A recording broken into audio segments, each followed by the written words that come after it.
Hello, everyone. Welcome to the stream. It is a busy, awesome day at Schell Games. If you missed it, I Expect You to Die 3 Cog in the Machine launched today on the MetaQuest and MetaQuest Pro. So if you haven't pre-ordered it, you can go and buy it now. Definitely check it out. Let us know what you think. Steam release is happening on September 28th. So we are so excited to have this game out in the wild. There's so much love poured into it, and I'm excited to join you today to talk more about like what happened, like how did we make this, like how does it compare to the other game in the series. And we have an all-star lineup of guests that I cannot wait to introduce you to.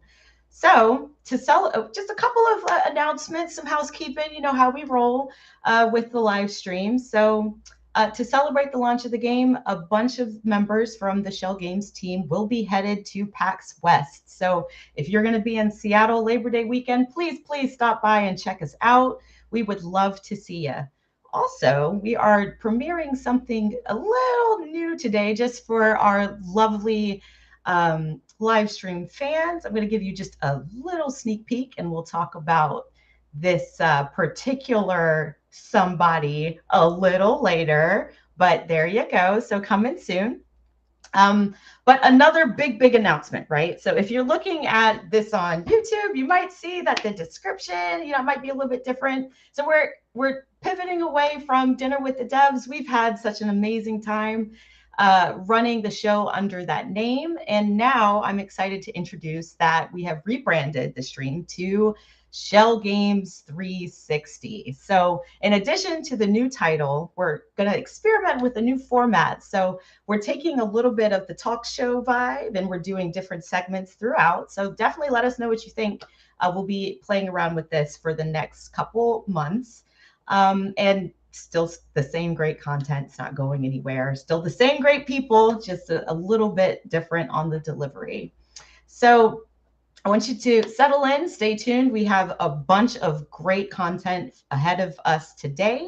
And I'm going to be quiet and stop talking because the VIPs of this show, I'm about to introduce you to. I'm so excited. So we're going to start with bringing on Francisco. So Francisco was the design director for I Expect You to Die 2 and 3 and has directed, I don't know, about a dozen projects over 13 years at Schell Games. So yeah, like walking institution of knowledge. Can't wait for you to meet him.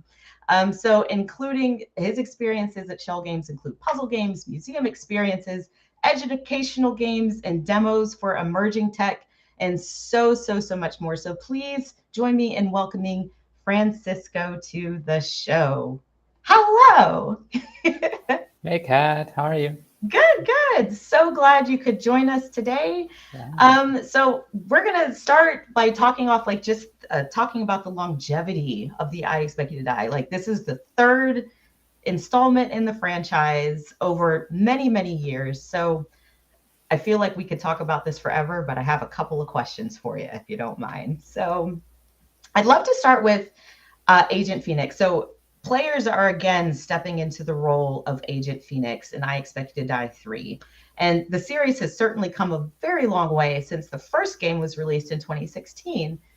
What are some of the things that needed to be considered when creating this game that you didn't necessarily have to think about when you were making the first two games?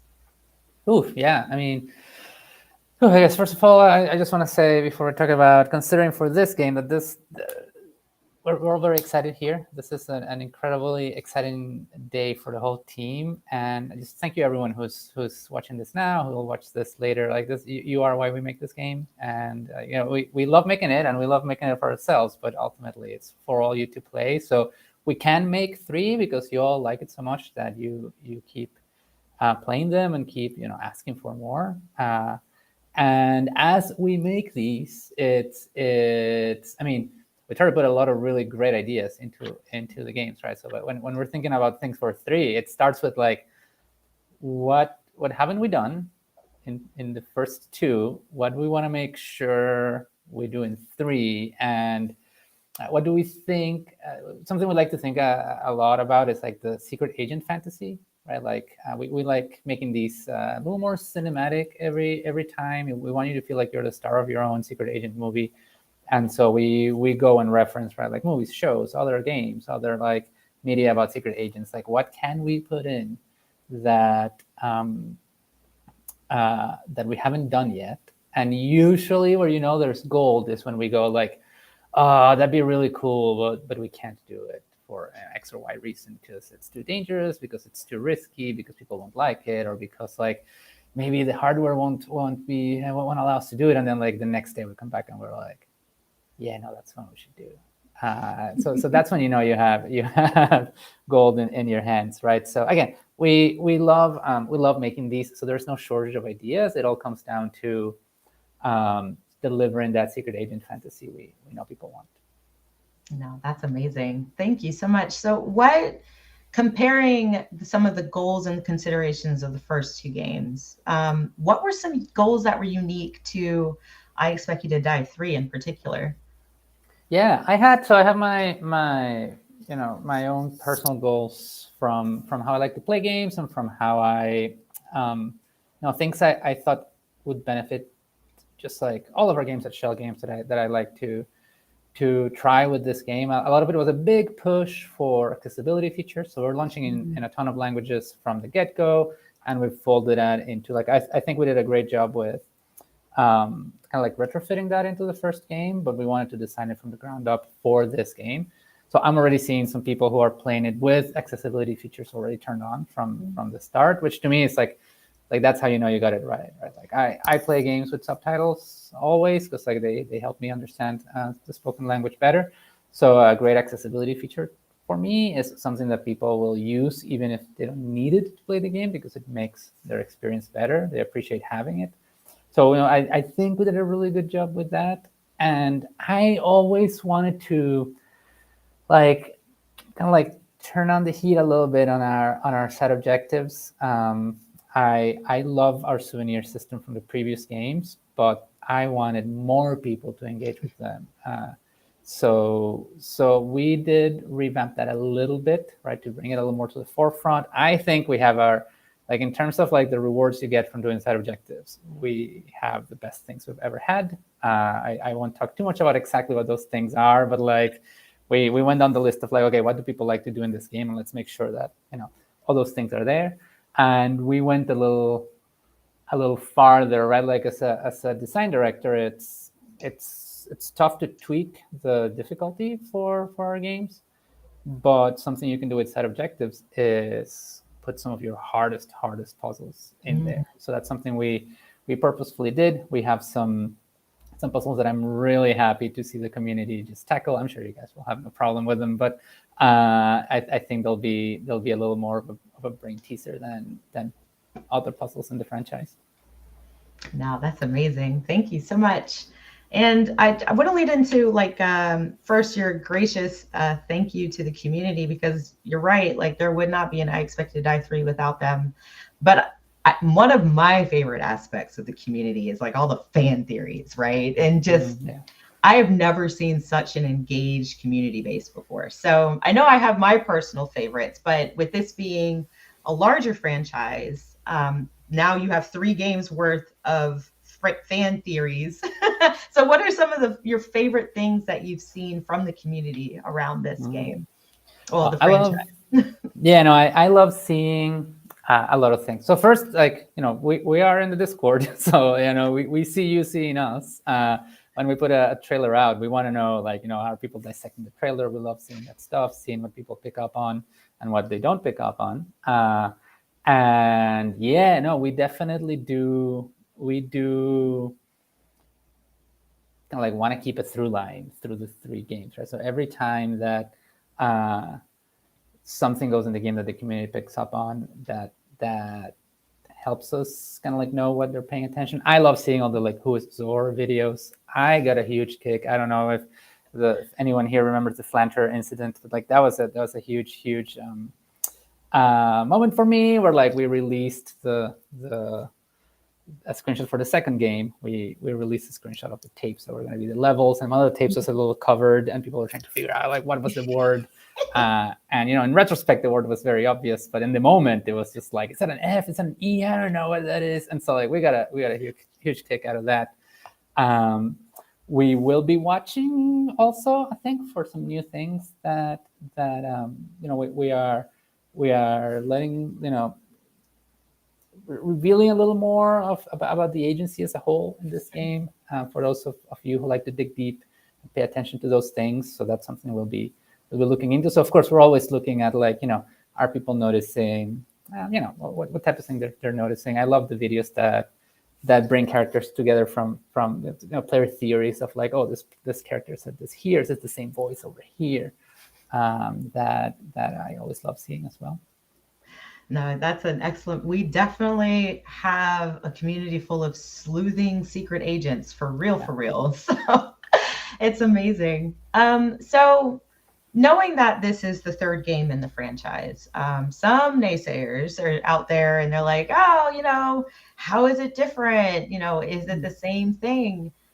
Even though it very much leans into the tried and true model of I Expect You Yeah. to Die, what were some ways that you made this entry fresh or different from the previous two?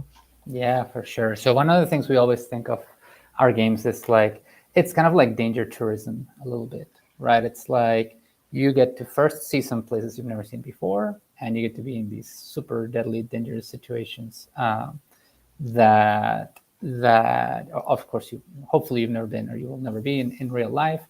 So you can absolutely expect, like, situations that places that you'll be like, whoa, this place looks amazing, and situations that maybe break some expectations you might have of the franchise, that you might, if you draw a straight line from 1 to 2 to 3, you'd be like, all right, I'm guessing they won't do any of this, and you may find situations where we do some of those things. So hopefully you'll love that. I also Something I love about this game is, like, you may remember, right? Like, if you think of one, especially like 1 and 2, 2 has kind of like more like what we call set pieces, cinematic moments. If you think of, like, the ending of 2, to me, that's like the for that game, right? Like it's a moment that was very, it's a sequence that was very tough to craft, very, like, required a lot of meticulous planning, and so we learned how to craft cinematic sequences. And so we just ran wild with that in 3 as well. So you can expect to truly feel like the I hope, like the hero of like a movie that is unfolding around you, and that you are the main character, right? So I always think about, like, designing experiences for you that they're not experiences you would like to watch, right? Like, I'm not designing a challenge for a character you're watching. I'm designing a challenge that is like fulfilling to play through and to be the star of. And so I hope that it delivers an experience unlike watching any movie, where you actually get to feel what it's like to be in those shoes. And I think we do that much better than in the other 2 games, because it became a focus on this game based on some experiments we did in Spy and the Liar. Oh, that's awesome. I mean, there's play testing. We play test a lot, but then like the first two installments are definitely Mhm. learning experiences in and of themselves. And I just wanted to take a break and say for those that are watching, if you're new to the franchise, if this is your first time hearing about I Expect You to Die, you don't have to play the first two games to play the third. Like you can pick them up in any order. Now, of course, if you play them in sequence, then you get invested in the characters and you start to see some continuity in the narrative and whatnot. But you can absolutely jump in with the third game and still have an amazing time. So just wanted to put that out there in the universe. But speaking of amazing times, developing a game is nothing to sneeze at, right? So there's always like your high points, your low points. I want to know what one of your favorite anecdotes from developing I Expect You to Die 3 is. Putting Wow, you on the spot it's a little really bit. hard. It's really hard with no spoilers. I will say one that I always come back to is, you may all know or not know that the person who plays the voice of the handler is Jared Mason, who also works at Shell Games. He's also the narrative director for the project. He is also a lover of hot dogs, which may explain a lot of things in our game. But we did have a big team party where Jared, the handler, grilled hot dogs for all of us and kind of like fed the whole team hot dogs, and he was kind of like running his own like almost like a handler restaurant, as he was just like taking everyone's orders and making all the hot dogs. And that was awesome, especially like, like seeing everyone. Not all of us are coming into the office. Some of us are like coming more or less because we're hybrid, right? So like getting everyone together and like, sharing the meal. That was great. And also, again, like, when the trailers start kind of like appearing, like teasers and all that, sometimes it's at points in development. Like game development is very cyclical, right? So sometimes everything's going really well. Sometimes we have a lot of challenges. So whenever it lines up that the team is like, working really hard and a teaser goes out and the community reacts so well to it, it just like lights a fire in all of our bellies. That's the thing, right? That's a metaphor. And we kind of like use that love to just build the game, and so that is great. We have I don't know, we had a lot of great play tests where people do exactly what we think they're going to do. We have a lot of play tests where people are just like, early versions of puzzles where people are just like banging their heads against stuff, and those, in retrospect, those make for really funny anecdotes as well. Oh yeah, it definitely makes great content too. So like if you're recording the game and let us know, tag us at I expect you to die. Hold on, let me get my trusty handy lower third here. I'm sure most people know it already, but yeah, tag us, let us know what you're creating. We'd love to see it. Spy in action. So we're going to take a break and answer some questions coming in from the audience. There's a ton of them and they're great. We might not get to them all, but we will do our best to get through as many as we can.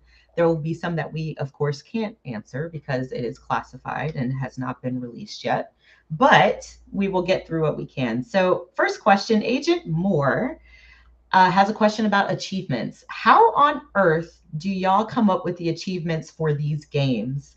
Like some of the stuff is so random, but still manages to make perfect sense.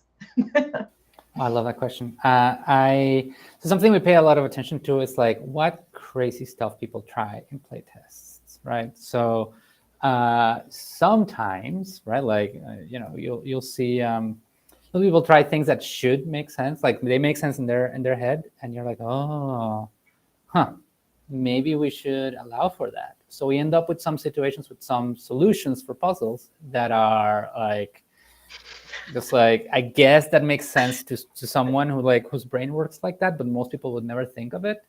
And so whenever we have things like that in the game, we try to turn that into a side objective, because that now it means it's a really fun solve for a puzzle that you probably wouldn't ever see unless you're thinking that way through that lens. And so we like retrofit it into a side objective. So it really, like, the vast majority just comes from like watching our players and our play testers try some real wonky things that we think like, you know what, it's a weird logic, but it's logic, so we're going to support that.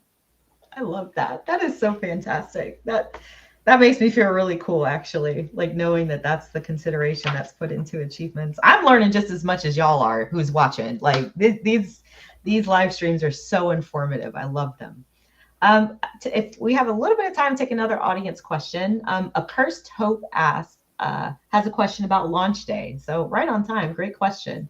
What does launch day look like for the team? Are you working on bug fixes and things, or what does that look like?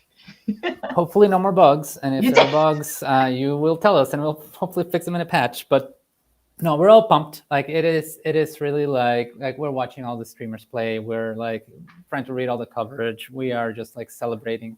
Everyone, gets one of these t-shirts. We're all just like running around being like, who has the t-shirts, and like congratulating each other, and just like, it's just a huge amount of pressure, right? Like the way I always say it is like, I know we made a great game for ourselves, but it's also really, really nice to see all of you also like it because we were making it for you. And so we just share everything with each other, right? People screenshot the Discord and go like, oh my God, people are being so nice about this. Or like, look at this review. Like, hey, you person who worked on this, like this reviewer really liked your part of the level. So like this person thinks like your level is the best. So like there's a lot of that going around. We're all just watching the coverage and just like, I don't know, just loving it. It's like, we love making these things, man. Like we we love making this game. It is really a treat to make it. It's also a ton of work. So to see that people enjoy, the thing we think is awesome, to have people also get joy from it. That is truly why we do it. So today is all about that. It's all about like basking in that joy of just like knowing that people like the thing we made. Yes, indeed. Never, launch day is never a dull day at Shell Games. But thank you so much for your time and expertise, Francisco. We are going to head into our next segment to talk about the opening sequence. So Francisco will be back soon, but we're just going to do some quick housekeeping. So as we introduce our next guests, so one of the hallmarks, as you all know, of the I Expect You to Die series are the opening sequences. I know they're my favorite part of the game. Hopefully, y'all enjoy them too. And our next two guests that I'm about to introduce are no strangers to the opening sequence. In fact, they have a lot to do with the creation of them. So Frank has served as the audio director for I Expect You to Die 2 and 3. And in addition to the I Expect You to Die series, Frank has worked on a half a dozen titles like Lost Recipes during his 4 years at Schell Games.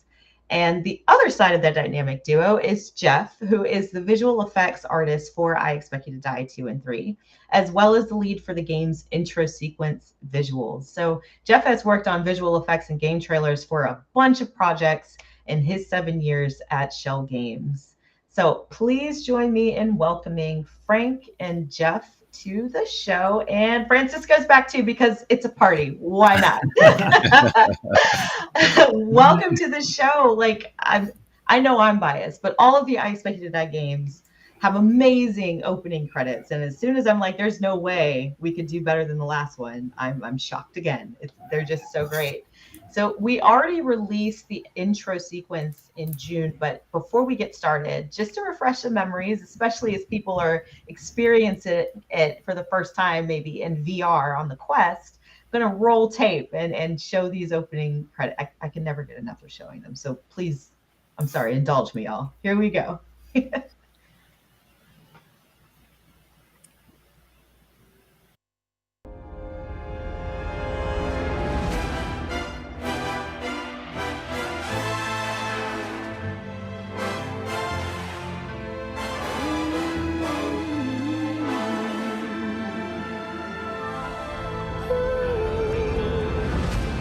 Showed me the door while I'm breaking it down.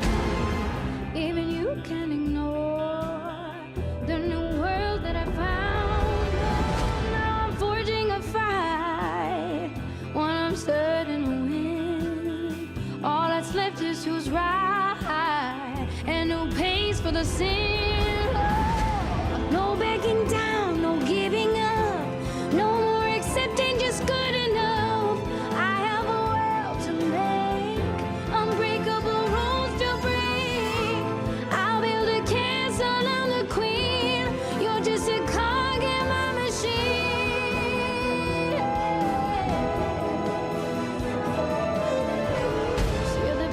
Of the best. Well, let's see if it's true. I'm less than impressed. I feel better than you. Oh, I've made you before. I can take you apart. I'll reach into your core and I'll rip out your heart. Oh, no begging down, no giving up, no more accepting just good enough. To make unbreakable rules to break. I'll build a castle, I'm the queen. You're just a cog in my machine. Oh, gears of change will guide in strange ways, tearing down the walls we made. Now who are you? Another form of control. Understand what I do. It's the work of the soul. No backing down, no giving up, no more accepting just good enough. I have a world to make, unbreakable rules to break.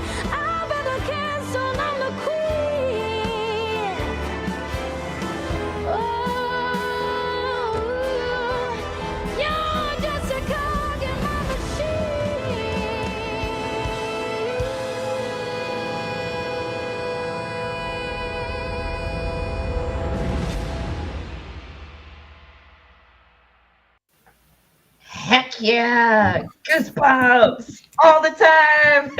Brings back memories. Yeah. Oh my gosh. Well, yeah. So intro sequence chat, like y'all are awesome. There's some incredible comments in there from y'all. We're so glad that you love the intro sequence just as much as we do. But now for some questions. So Jeff, Frank, walk us through the intro sequence. Like, what sorts of things were you trying to convey in it? Yeah, so I think with these intro sequences, right, we always want to try to convey the villain's character, their motives, their personality, their personal flair. Um, and well, Dr. Prism, she believes that robots are superior to human agents, right? And this one sort of follows her sort of obsession with proving that to be true, right? Um, uh, yeah, I think we want to hit the story of the game, not necessarily spoil it. Even if you're watching this in headset, right? We don't want to spoil the game for you. We don't want to spoil the story, but we do want to have something that loosely hints at the story. So once you play the game, you can even go back and watch it again and understand more things and look at it from a completely sort of new lens. And yeah. Yeah, I agree. I mean, we're so musically on the music front, we're just trying to encapsulate like the story within what 2.5 minutes, 3 minutes. And also, I think Jeff does an amazing job when you see the sequence in VR. The graphics are larger than life. So me musically, I'm like, how do we have music that stands up to that? And not fall flat. And then the other thing too, that's always a big thing for me is all the I Expected to Die series kind of takes place in this 60s-ish world. So musically, I'm always making sure that we kind of keep it within that realm, with the instrumentation and everything like that. So those are a couple things I go through my mind. Yeah. That's awesome. That's incredible. You can see all the love that goes into it. I do want to ask. So the three of y'all, like all of you, like work together to create the game. But when it comes to the intro sequence, what goes into creating an intro sequence? Like, who starts? Is it you, Francisco, and you're like, I kind of have this idea about so and so, or does it start with Jeff, Frank? Like, how does that process work amongst the three of you in your respective departments? Yeah, so I think the seeds of the intro song are the lyrics. And Mm. as Francisco mentioned, we're actually very fortunate to have Jared Mason, who wrote the intro song, did the lyrics for it, but he's also the narrative designer. So it's a blessing because he's able to kind of encapsulate the narrative and the spirit of the game into the song. So we're fortunate there. But also, Jesse Schell, the owner and founder of the company, he's very involved in the sequence as well. So usually it starts out with Jared and Jesse going back and forth on the lyrics, and they'll go multiple revisions to really get that solid. Um, Once that's done, that's kind of where I start to come in. I'll hear the lyrics, and it's usually in the form of just Jared singing it as a demo. I will I'll work out like the harmony like on a piano and just do like a basic demo. So it's piano, probably some drums, a little bit of a bass. You kind of get the idea of what the song is, and we'll play around with a couple different tracks. I think this time around we probably went through 3 different iterations, and then there was one that I think struck a chord amongst the team as well as like upper management. And that's kind of how it goes. It's just kind of almost like it's almost like game development where it's sort of where you iterate a lot. And with us, like I know it's our team's input, so meaning like the development team, upper management, like they have a big part in it as well because we're always like bouncing it to them. They'll give their feedback. We'll incorporate as much of it as we can, and so we get it to a point where it's like a solid demo. And I think that's where, and this is before we send it off to the singers or orchestra, but I think that's at the point where Jeff gets involved and works his visual magic. Yeah, I think this time I started, I think when there was just some early versions of the lyrics. But for me, that's plenty. That gives me such a good idea of who the villain is and what her motives are, and how the song might sound.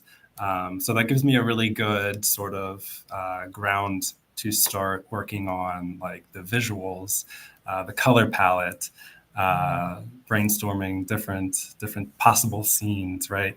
And as those lyrics get more finalized, and we even get to the point where we have like a first pass of the song or the music, then we can really start storyboarding out the intro sequence as a whole, coming up with those cool transitions and everything, and just having fun with it. Yeah, so we always want to try and sort of add new things and improve upon the last intro sequence. We always want to make it exciting, but stay true to sort of what makes them so fun, right? Uh, so I think once we get started on storyboarding, I think that's when the lyrics can change a little bit, but things are pretty solid, right? I think the scenes might change a little bit, but as we get closer and closer to when it's time to start making the actual intro sequence in the game, right? The storyboards are pretty solidified, but there's always a few things, right, that can change around as we're working on it. Because one thing, once the intro sequence gets in engine, we have something that we can watch with this amazing music, right? That's when we start having a lot more conversations with Jesse Schell and Jared, who's the narrative director and the art director as well for the project, Gabe. We would have weekly meetings, right, just to make sure that everything is aligning with the story, with Prism's character, with how we want the intro sequences to sort of pan out, right? Like we got to make sure that it's as cool as it can be. No, that's awesome. And to piggyback off that question just a little bit, um, when does the development team see like the intro sequence? Like, so did Frank, Jeff, do y'all work on it like ahead of time and then do like a reveal in studio? Like Francisco, what was the reactions like? Like, I would love to be a fly on the wall, like when that rolled out. I don't. I don't think it's a big reveal per se. It's we always kind of constantly it's like a constant feedback loop. So they'll see it at varying stages. So like the first thing they'll hear is probably just Jared like, hey, I think this could be a good song with the lyrics, and it seems like okay, and then they might hear like a demo, and then that'll flesh out. It's like, okay, well now we got some. We actually have a fully orchestrated version. Well, not fully orchestrated, but like a more enhanced version. Instead of just piano and drums, it has piano, drums, and keyboard strings, and Cool. and then eventually it'll have full orchestra, live instruments. So hopefully constantly gets better and better, and we keep the team informed, and then probably at least for me, I'd be interested to hear rest of the development team's perspective. But for me, the most exciting part for me is the first time that I hear the vocalist on it. So, in this case, it was Haley. To me, that's like, whoa, okay, this is. So that's my woo. This is an intro song. Is like I open it up like and I have a whole like little routine that I won't go into. But I just click on it and I'm like, woo, and then I float it out to the team. And to me, I think that's the most exciting part for me. Yeah, I think the earlier versions of the song recordings, I think Jared does those. So Yeah. basically, we hear the song sort of as recorded by the handler. There's always someone in the team who's like, "Oh, I missed the Jared version," and it's like, Yeah. the next day they're like, "Yeah, no, you're right, the Haley version." But it's like, of course, it's better. Oh, well, let's talk about the vocalist. Haley did that on that track. Like it is phenomenal. But can we talk about a little bit how the process behind identifying talent to sing for the intro sequences? So crazy enough, I don't know if there's something in the air with designers, but I think Jesse had Haley in mind. But I specifically remember way back at the start of the project, Francisco pointed. He sent like a video. I don't know if it was direct message to me or just to the general dev team that like, hey, have you heard about you know of Haley? And I think he sent some of her postmodern jukebox performances. So I don't know if whatever Francisco and Jesse were, they were on the same wavelength, whatever. But I heard it from Francisco, and I clicked on it, and I was just like blown away by the performance because she has that rock feel, that jazz feel, just a little bit of everything. And it's just really right for our game, which is kind of like that 60s-ish feel for it. So I think once Jared and I heard that, like we had her in mind even before we reached out to her. Like, okay, we basically wrote the song with her in mind, and kind of hoping that like we'd be able to land her. And luckily, I think our management team, so Jesse, Jake, Ed, I think they actually made the actual work to reach out to her team and make it happen. That's awesome. That is so cool. Like I love the variety too, how it's a different singer for each series. So I want to lead into before we head into some more audience questions because there are a lot of great ones rolling in. Um, why are the opening sequence such an important part of the I Expect You to Die franchise? Good question. Yeah, that is a really good question. Personally, I think it just really gets you in the mindset of feeling like you're in a cool spy movie, like you're getting like sucked into a James Bond movie, right? I think those are a lot of the inspiration for these intros, of course, too. So the idea of just sort of not watching a movie but being part of it, you are the spy, right? I think that's why these feel so cool. It gets you really ready in the mindset to be a cool super spy, right? And it's just got this amazing music, right? So where can you go wrong? Yeah, no, I agree. I think it sets the mood for the game, and I also think it's something that it's very easy. It's in a format where it's easy to share, the passion for the game beyond like the headset. So it's something you could easily, you could play it in your car, you could listen, share it on YouTube. So it kind of gives you a way to experience I Expected to Die without having the headset on. Yeah, that's a great point. And that's probably why marketing puts it out early because it's just such a visual delight. It's like, oh yeah, it's like, no, that's fantastic. We're going to take a couple of questions from the audience, and these are open to anybody who'd like to answer. This is maybe a polarizing question, but Incognito Fish Burrito Roblox, what a fun name, I love that, asks, what's y'all's favorite intro sequence? Is it 1, 2, or 3? Francisco, I agree. 3. It's Jeff, 3. 3. So to build on that awesome question, in the I Expect You to Die 3 intro sequence, is there a favorite scene that y'all have in that particular one?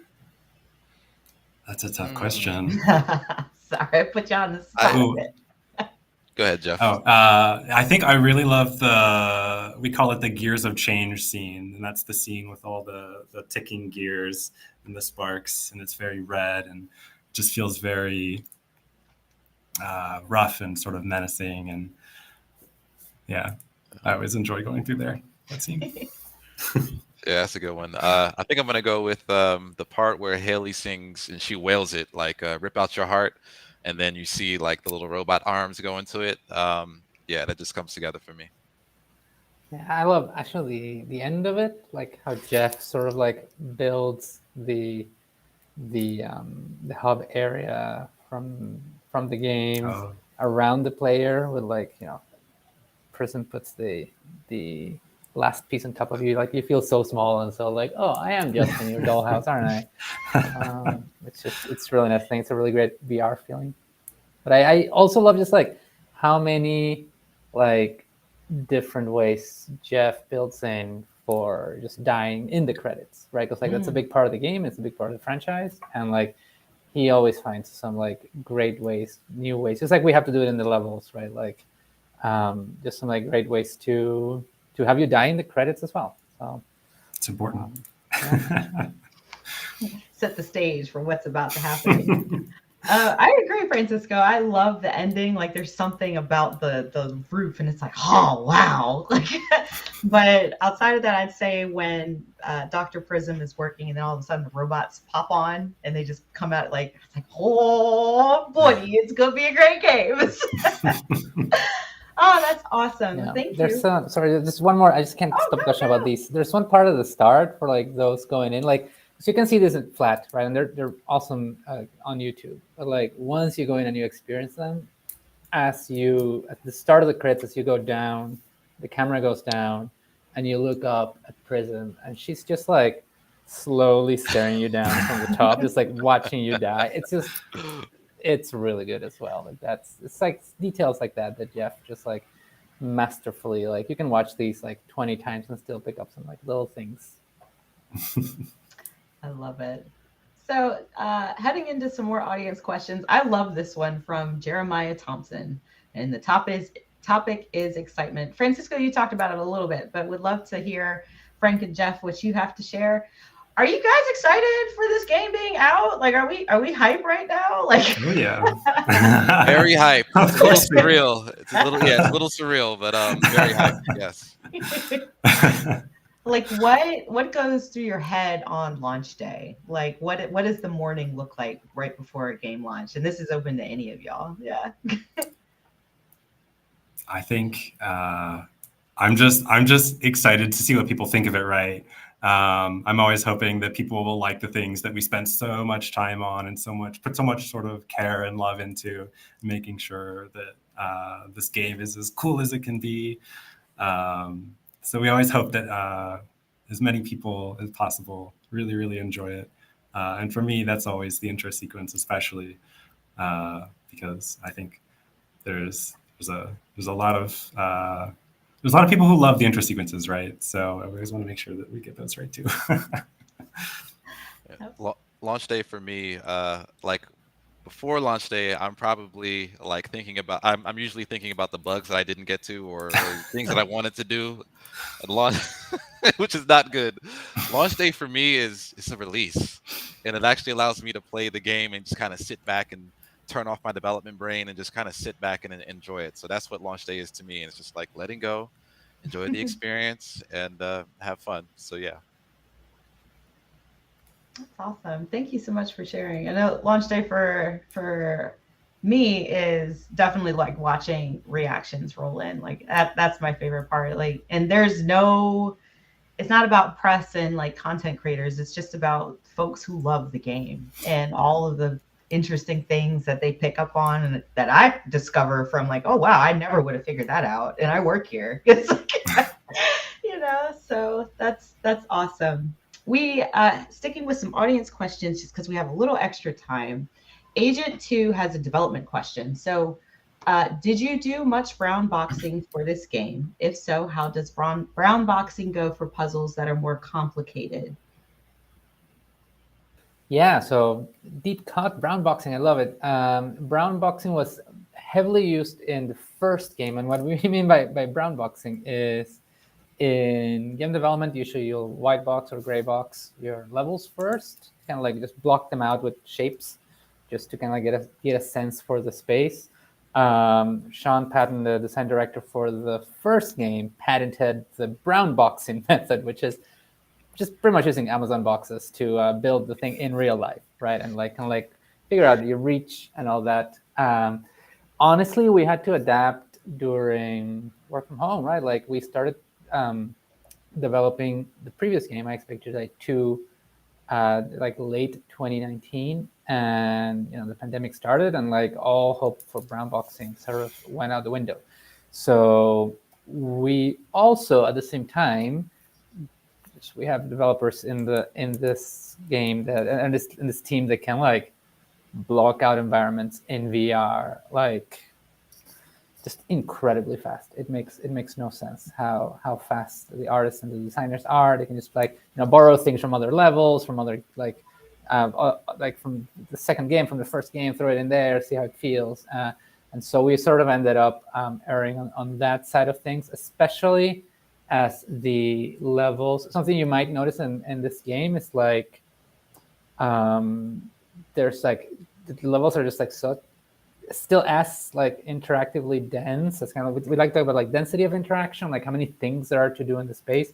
We like a ton of things, but there's also much more depth to them. They go a little farther in, and so they kind of like break away from this like everything around you sense and start to go a little deeper. And like the more you do that, even if you play the first game, then the second game, then the third game, I think you will notice that like the first game the spaces are tighter, and then as the hardware gets better, then like we can do more and we can like expand a little bit. And so that did present a challenge for us for brown boxing. So we sort of went all in on just like iterating really fast, throwing things in the game. That way you can like hit a button overnight, share the next morning with the whole team. Everyone can go in there and give you feedback from home, and that worked for us. No, thank you for that. I learned something new today. That's awesome. Keeping with some audience questions, I'm going to butcher the pronunciation, so I apologize in advance. Grenaded, I think, has a question about the intro credits. How did you come up with the art style for the openings? Ooh, so the art style, I think the art style was determined sort of in the first intro, right? And I can't speak exactly for that one, just the most recent two. But I think for this one specifically, we tried to look at the previous intro sequences and sort of analyze what was cool about them, what was visually appealing, like what colors work, what sort of combinations and styles work for the intro. And we try to take that information and build the new intro, right? Yeah. It's just a cool style. I feel like when you see that style or you see like a screenshot or something, you sort of instantly know that it's from I Expect You to Die. It's very recognizable. It is very iconic. And I think somebody else mentioned it in chat, but the color palette for this particular intro sequence is chef's kiss. It's just great. Love it. But we do have another segment that we're going to head into. So for the last portion of Schell Games 360, we're going to have a bit of fun. So the I Expect You to Die series is full of references to spy media, right? And we wanted to get y'all opinion, Frank, Jeff, Francisco, on with a spy-themed game of Would You Rather. So if you're in the audience, feel free to join in with your own responses to these questions. But yeah, let's do it. So we have about 6 questions here. No right or wrong answers. And we'll just go round robin or whoever wants to go first. The first question has to do with gadgets. So would you rather have a watch with a built-in laser or an exploding pen? I'm going to watch, definitely a watch. Yeah, not the exploding pen. I feel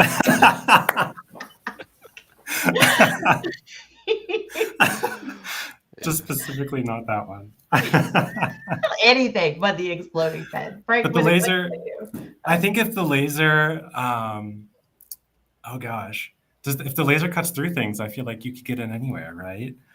And if in between missions, maybe you could play with cats or something. Like, I don't know. Oh my gosh. Yes, that is a great answer. Don't destroy the cat. Well, you just have to make sure that they don't catch it. I think I'm gonna go watch as well. I'm gonna go watch. Yeah. I think the exploding pen you can only use it one time. So watch, you can. Yeah, I like the reuse. That is very true.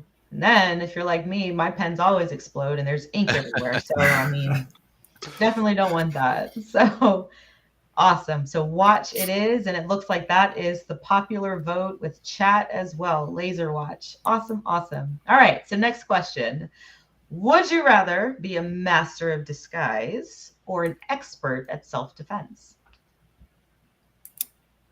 I think master of disguise for sure. Mm. Because if you're a master of disguise, maybe you don't need self-defense because no one is attacking you in the first place.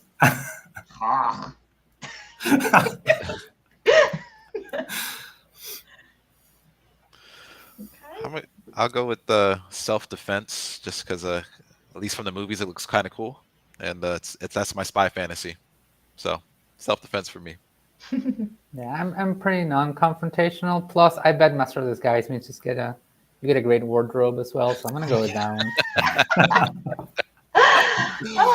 And it looks like chat's pretty evenly divided for those that are answering. So, I mean, both of those are great options. I think I'd have to go with Master of Disguise too.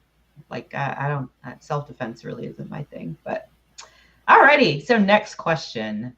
Would you rather have a robot sidekick or telekinesis? Hmm. Ooh.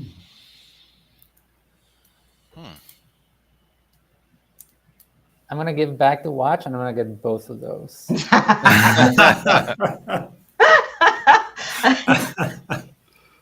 See, already bending the rules. That's an achievement that is not There you linear, go. but Yeah. we're including it, right? It's like I think I'm gonna go telekinesis. The robot may be will break or something, and like you know what, I don't need another thing connected to Wi-Fi in my home. So like TK, I think. Yeah, that's good. I think I would go with TK as well, just because, especially if I'm a master of disguise or something, if I'm on a spy mission, I feel like a robot is going to be, that's hard to get around. That's hard to, can't really sneak a robot around very many places. That's what I'm going to say. Yeah, I'm gonna go TK as well. I think that the robot sounds cool, but I feel like there's gonna be a lot of maintenance involved, and yeah, so I'll stick with the TK. done and bargained well. I will also select TK. Like, I mean, if for nothing else than just being supremely lazy. So you will be like, oh yeah, don't need to go to the fridge. Use my powers. And let's see, it looks like most people in chat are also saying TK is their selection with a couple of very interesting a robot cat sidekick. I could get behind that actually. That's charming. Alrighty. So next question. Where would you rather go undercover? A ski lodge or an underwater lab? Ski lodge. Underwater's too scary. Simple. I don't think I would be a very good spy underwater. If the first I expect you to die sub-level is any indication. Yeah, I'm gonna go ski as well. I feel like if I blew my cover as a secret agent, I think I'd probably have a better time making an escape on the ski slopes than underwater. I think underwater. Well, you could, like I said, yeah. No, I think I'm gonna stick with it. Yeah, ski level. I think I have a better time escaping. I think if you can guarantee I come back alive, I'll go underwater because that sounds awesome. But like otherwise, ski lodge for sure. I mean, I don't know, Francisco. The game's called I Expect You to Die, so So chances ski are lodge, looking too yeah, good. Ski lodge definitely, yeah, because deep water is freaks me out. So let's see. Next question. Oh, well, chat is saying ski lodge. Underwater is too scary. You're gonna drown. So it seems like ski lodge is the smart choice for our agents as well. All right. Next question. If you worked for a spy agency, would you rather work in the field or at a desk? Oh, that's tough. Right.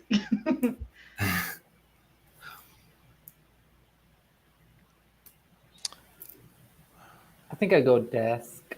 I feel like I wish I was the type of person who would I want to be able to truly say in the field, but I would probably be better at the desk. Just like guiding, I'd be a great handler. I think like I have all my like research around and just like guide Yeah, agents to Francisco stuff. Handler. Yeah. Yeah, I don't have the stomach for field work, so I'd be right beside Francisco at the desk. So I hate to say it, but I think I would be too. I want to go in the field. I'll bring my laser watch, but I don't think it'll be enough. So I'll probably be at a desk. No shame in it. We'll send the robot into the field. Yeah.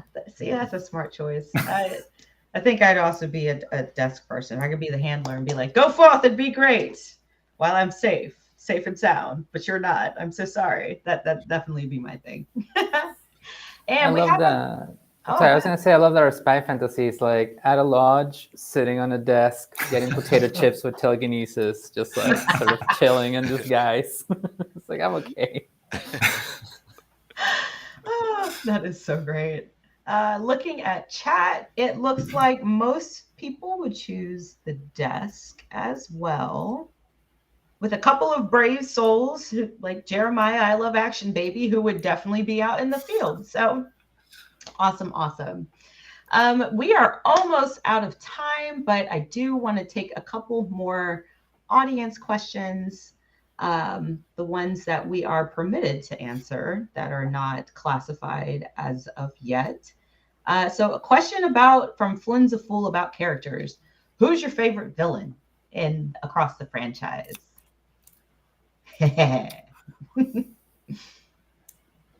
Oh, that's Hmm, tough. that's a good one.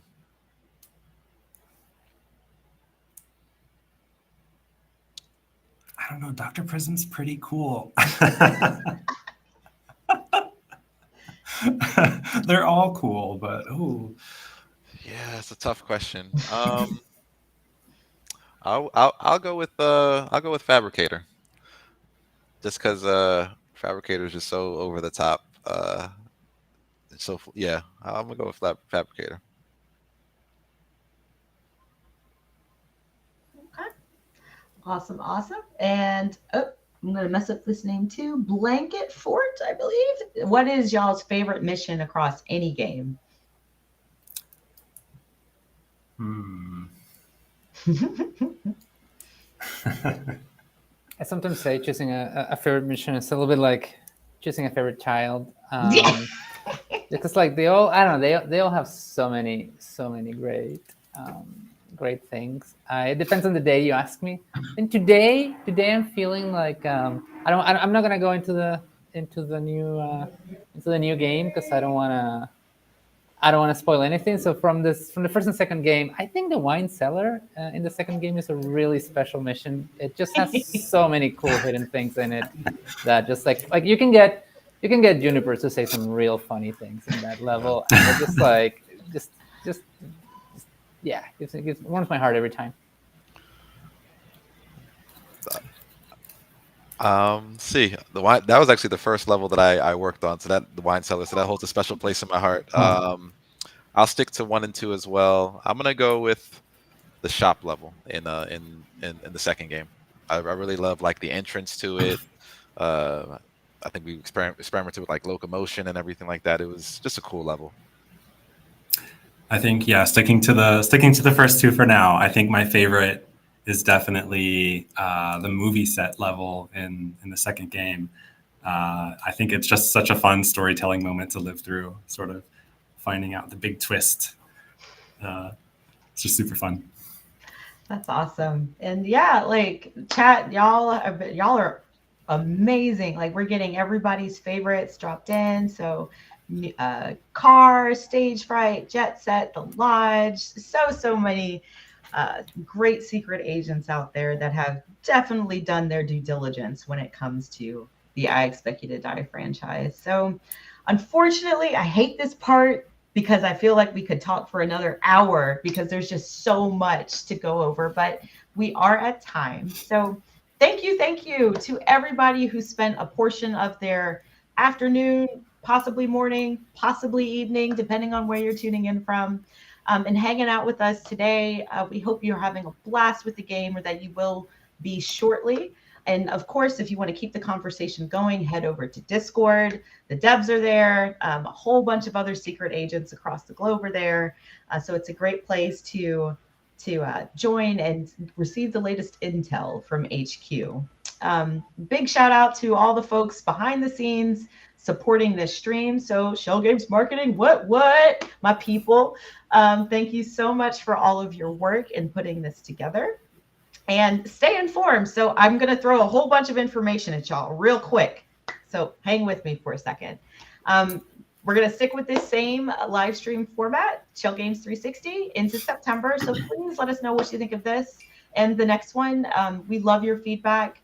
We're constantly iterating, just like the dev team, when it comes to creating some awesome experiences for y'all.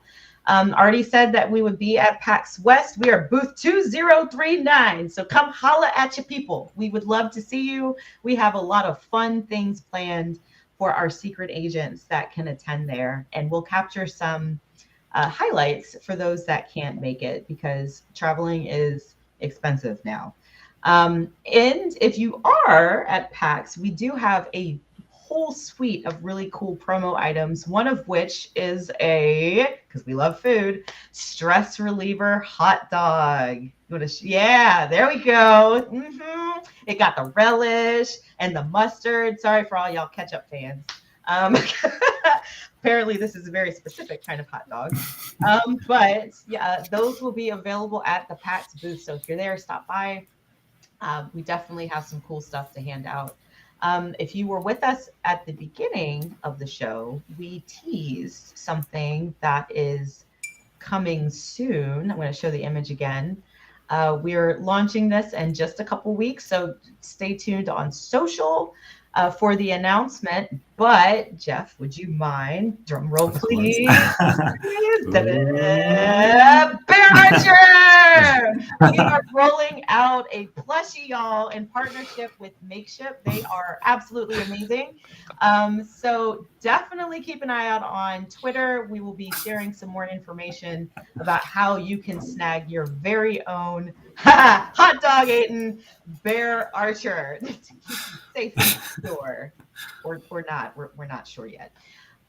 So yeah, like and subscribe to the the crossbow's removable too, like super cool. So if you want to pew pew people like with not real crossbow darts, of course, but hey, accessorize.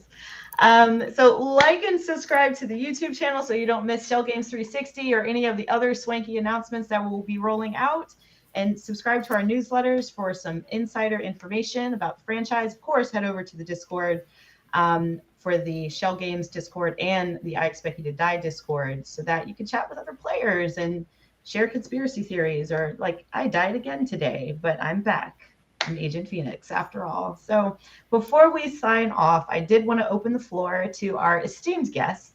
Is there anything that you would like to add or share or tell the community as they head into I Expect You to Die 3? I just hope everybody has a ton of fun being the super spy that they know they can be. And I hope you all enjoy the intro credits in headset. Absolutely. Just thank you all for the support. We really make we put our souls into this game to make it a good experience for you all. So I hope you enjoy and have fun with it. Yeah, that's it. We love making it, and we hope you love playing it. Awesome.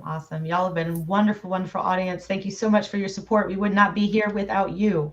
So definitely let us know what you think of the game. Head over to Discord, keep the conversation going, and we'll see you in September for the next episode of Schell Games 360. Thanks so much, y'all.